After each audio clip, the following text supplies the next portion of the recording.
SK Sabir বস, আপনি যদি একজন ফ্রি ফায়ার প্লেয়ার হয়ে থাকেন তাহলে অবশ্যই জীবনে একবার হলেও এই ব্যক্তিটির নাম শুনেছেন, কারণ এটি এমন একটি নাম যে নামটি এতটাই জনপ্রিয় যে এখনো পর্যন্ত সেই সকল পুরনো ফ্রি ফায়ার প্লেয়াররা অনেক বেশি রেসপেক্টের সহিত এই নামটিকে উচ্চারণ করে। এখন কথা হচ্ছে এই নামটাকে কেন ফ্রি ফায়ার প্লেয়াররা এত বেশি পরিমাণে গুরুত্ব দেয়। তার অন্যতম একটি কারণ হচ্ছে গ্র্যান্ড মাস্টার পুশ। আপনাকে যদি 2018-19 কথা বলে, সেই সময়ে ফ্রি ফায়ার গেমটি আমাদের কাছে এতটাই অপরিচিত ছিল যে গ্র্যান্ড মাস্টার তো দূরের কথা, সাধারণ হিরোইকে ওঠার জন্য আমাদেরকে অনেক বেশি পরিমাণে স্ট্রাগল করতে হতো। কিন্তু সে সময়ে গ্র্যান্ড মাস্টার টপ পজিশনে থাকতো এসকে সাবির বস। শুধু তাই নয়, তার যে একটি ড্রেস আপ ছিল এটি নিয়েও অনেক বেশি পরিমাণে রুমার ছড়ানো রয়েছে।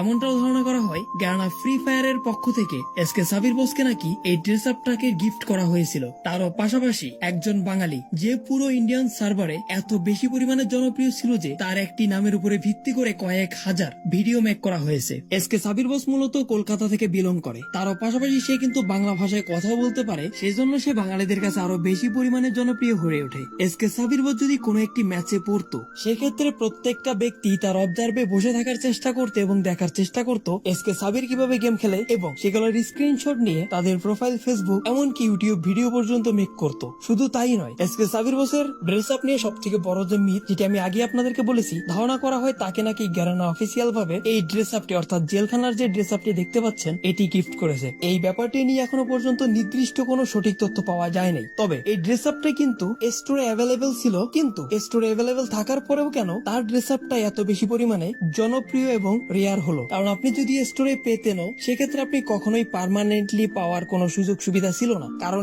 স্টোরে যেটি দেওয়া রয়েছে সেটিকে আপনি মাত্র 7 দিনের জন্য কিনে নিয়ে ব্যবহার করতে পারতেন, কিন্তু সে সময় সাবিরের কাছে এটি 100% পার্মানেন্টলি ছিল, যার জন্য এমনটা ধারণা করা হতো যে তাকে হয়তোবা গ্যারানা অফিসিয়াল ভাবে গিফট করেছে। তবে এটি সত্যতা এখনো পর্যন্ত যাচাই হয় নাই। এসকে সাবির বসের নামটি এতটাই গুরুত্বপূর্ণ এবং জনপ্রিয় ছিল যে আমাদের ইটস কাব্যও কিন্তু এসকে সাবির বসকে একবার মারার জন্য অনেক গুরুত্বপূর্ণ একটি টেকনিক ইউজ করেছিল এবং এসকে সাবির বসকে মেরে ভিডিও মেক করেছিল, আর সেটিও ছিল বিপুল জনপ্রিয় একটি ভিডিও। তবে ইটস কাব্যর সেই বিষয়টা অনেকটাই বিতর্কের সৃষ্টি করে, কারণ এসকে সাবিরকে মারার পরে অনেকটাই গালি দিয়ে বসেছিল ইটস কাব্য। তবে বলে রাখি, তখন ইটস কাব্য কিন্তু অনেক ছোট মানের একজন ক্রিয়েটর ছিল। মেবি তখন তার 40 কিংবা 50 হাজারের কাছাকাছি সাবস্ক্রাইবার হবে। এসকে সাবির সম্পর্কে বাকি বিষয়গুলো জানানোর পূর্বে আপনাদের কার কার তাকে ভালো লাগতো, কিংবা কে কে আগে থেকে তাকে চিনতেন, অবশ্যই আমাদের কমেন্ট সেকশনে কমেন্ট করে জানাবেন। এসকে সাবিরের নামের পিছনে কিন্তু একটি ওয়ার্ল্ড রেকর্ডও রয়েছে, সেটি হচ্ছে একটি ম্যাচের ভিতরে 41টি লাইক। বিষয়টা আপনি বর্তমানে স্বাভাবিক মনে করলেও তখন বিষয়টি স্বাভাবিক ছিল না, কারণ বর্তমানে গেমের ভিতরে আপনি দুইবার লাইক ক্লিক করতে পারবেন, কিন্তু সে সময় সেটির ব্যবস্থা ছিল না। তাছাড়াও সে সময়ে শুরুর দিকে একজন ব্যক্তি কতটা জনপ্রিয় হলে একটি ম্যাচের ভিতরে 41 জন প্লেয়ার তার অবজার্ভে ছিল এবং 41 জন প্লেয়ার তাকে লাইক দিয়েছিল, আর এটিই মূলত প্রমাণ করে এসকে সাবির বস কত জনপ্রিয় একজন ক্রিয়েটর ছিল। এখন বর্তমানে এসকে সাবির বসের অবস্থা সম্পর্কে আপনাদেরকে যদি জানাতে চাই, বর্তমানে আপনি তার চ্যানেলে গেলে দেখতে পাবেন তিনি বর্তমানে অ্যানএক্টিভ। কিন্তু তিনি এমন না যে ভিউজ না পেয়ে গেম ছেড়ে দিয়েছেন। তিনি যখন জনপ্রিয় ছিলেন সেই সময়েই তিনি তার পারিবারিক চাপের কারণে গেম খেলা ছেড়ে দিয়েছিলেন, যেখানে প্রতিদিন তার নামে হাজার হাজার ভিউজ আসতো। সে সময় তিনি পারিবারিক কারণে গেম কম খেলতেন। মাঝে পরিবারের সকল কিছু ম্যানেজ করে তিনি আবারও ফিরে এসেছিলেন, কিন্তু অতঃপর আবারও ইনএক্টিভ হয়ে যান। অর্থাৎ এই ব্যক্তিটি কখনোই ভিউজ কিংবা সাপোর্টের অভাবে গেম খেলা ছেড়ে দেন নাই, ইউটিউবিং ছেড়ে দেন নাই। তিনি নিজের সমস্যা, পারিবারিক এবং নানা কারণে, নানা জটিলতার মধ্য দিয়েই তার কেরিয়ারকে এভাবে ধ্বংস করেছেন। বস গিল্ড, তিনি কিন্তু ইন্ডিয়ার সব থেকে জনপ্রিয় গিল্ড বস অফিসিয়াল এর একজন মেম্বার ছিল। আর বস গিল্ড কতটা জনপ্রিয় তা কিন্তু আপনারা এখনো পর্যন্ত দেখতে পাচ্ছেন, কারণ এই বস গিল্ড থেকেই কয়েক শত কন্টেন্ট ক্রিয়েটর তৈরি হয়েছে।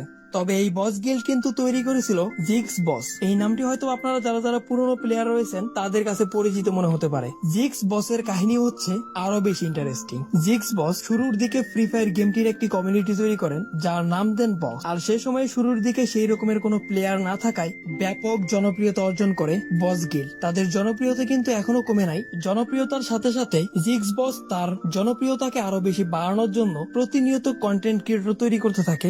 বস অফিসিয়ালকে অন্যতম উচ্চতায় নিয়ে যায়। কন্টেন্ট মেকারের পাশাপাশি গ্যানার অফিসিয়াল ভাবে যে সকল কার্যক্রম সেগুলোকে নিয়ন্ত্রণ করা, টুর্নামেন্ট থেকে শুরু করে মোটামুটি সবকিছুর নিয়ন্ত্রণই ছিল বস অফিসিয়ালের হাতে। এত কিছু করার পরেও বস অফিসিয়ালের জিক্স বস তিনি মূলত একজন প্রফেশনাল গেমার হিসেবে নিজেকে পরিচয় দেন নাই, কারণ তারও বাহিরে তার আরো একটি বড় পরিচয় রয়েছে, সেটি হচ্ছে তিনি একজন বিজনেসম্যান। যেহেতু বিজনেসের কারণে তিনি তার এই সকল কার্যক্রমগুলোকে চালাতে পারতেছেন না, তাই তিনি হঠাৎ করে সিদ্ধান্ত গ্রহণ করেন তিনি বসের সমস্ত কার্যক্রম থেকে দূরে সরে আসবেন এবং সেই সময় অ্যাক্টিভ মেম্বারদেরকে সমস্ত দায়িত্ব দিয়ে দিবেন। তবে তিনি চলে গেলেও বস অফিসিয়ালের জন্য সুন্দর একটি টিম সিস্টেম রেখে গিয়েছিলেন, যার ফলে আজীবন সমস্ত ফ্রি ফায়ার প্লেয়াররা বস গিল্ড এবং বসের প্রত্যেকটা বিষয়বস্তুগুলোকে মনে রাখবে। আজকের ভিডিওটি বস অফিসিয়াল পর্যন্তই থাক। পরবর্তীতে আর কোন ব্যক্তি, কোন সেই পুরনো প্লেয়ার যার সম্পর্কে আপনারা জানতে চান, সেই ব্যক্তি সম্পর্কে আপনারা কমেন্ট সেকশনে কমেন্ট করে জানাবেন। আমি অবশ্যই আপনাদেরকে সেই ব্যক্তি সম্পর্কে ধারণা দিব।